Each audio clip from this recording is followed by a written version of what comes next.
Mimi nasikitika sana kuona mheshimiwa ambaye anasema anataka kuwa kiongozi wa Kenya, ambaye ni yule aliye fukuzwa katika mamlaka ya kuwa makamu wa rais, Bwana Gachagua, kuja hapa Mavoko na kuanza kujifanya ni kama anataka kunitusi mbele walionichagua.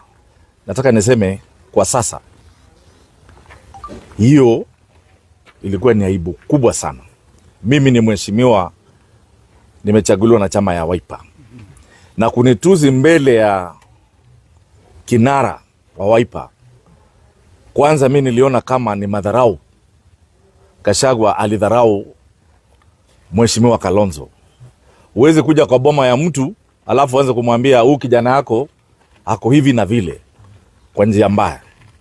Kwa hivyo hata kuniongelea mbaya mbele ya kinara ya Wiper ambaye ni kiongozi wangu, hiyo ilionyesha kwamba yeye hata haheshimu hiyo chama, haheshimu huyo kinara, na hata haheshimu mbunge.